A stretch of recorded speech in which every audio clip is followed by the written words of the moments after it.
News India में आपका स्वागत है। मैं हूं साक्षी सिंह। चलिए रुक करते हैं दिन भर की बड़ी खबरों की तरफ। हाल ही में अमेरिका से निष्कासित किए गए एक भारतीय प्रवासी ने डिटेंशन सेंटर में सिख धर्म से जुड़ी पवित्र पगड़ी को अपमानित किए जाने और उसे डस्टबिन में फेंके जाने का खुलासा किया है। अब ये खबर चारों तरफ फैल गई है। दविंदर सिंह को अमेरिकी सीमा पार करने के आरोप में 27 जनवरी को गिरफ्तार किया गया था। बाद में उन्हें 15 फरवरी को अमेरिकी सैन्य विमान द्वारा भारत वापस भेज दिया गया।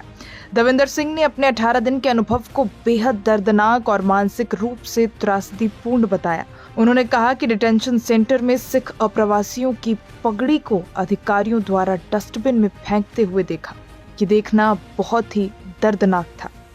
दविंदर सिंह के अनुसार डिटेंशन सेंटर में विभिन्न देशों के लगभग 60 से 70 अप्रवासी एक हॉल में रखे गए थे। उन्हें अमेरिकी अधिकारियों द्वारा लगातार निगरानी में रखा जाता था।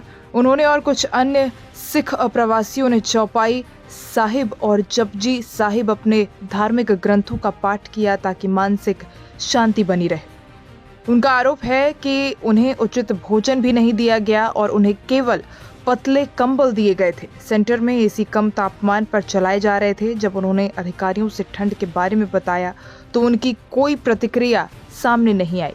दविंदर ने कहा कि उन्हें पूरे दिन में 5 बार केवल चिप्स और जूस दिया जाता था। इसके अलावा कच्ची रोटी, चावल, स्वीट कॉर्न और खीरा दिया जाता था। शाकाहारी होने के कारण उन्हें मांसाहारी भोजन जैसे बीफ नहीं दिया गया। उन्होंने कहा कि 18 दिनों में केवल 2 बार नहा पाए और पूरे समय वहीं गंदे कपड़े पहने रहे जो यात्रा के दौरान गंदे हो गए थे।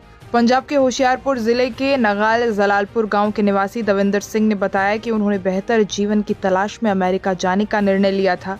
वो 28 जून को अपनी लंबी यात्रा पर निकले थे जिसमें उन्होंने कई देशों से होते हुए अमेरिका पहुंचने की कोशिश की।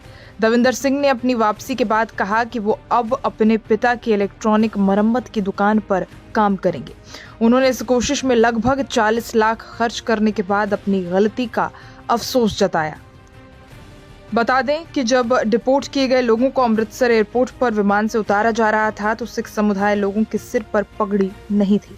हालांकि इस संबंध में ना तो प्रशासन ने कोई जानकारी दी, ना ही उनके सिर पर पगड़ी क्यों नहीं थी इस बारे में किसी ने कुछ कहा और ना ही उनके स्वजनों को इस बात की जानकारी मिली। बुलेटिन में फिलहाल इतना ही। देश और दुनिया की तमाम खबरों के लिए देखते रहें न्यूज इंडिया।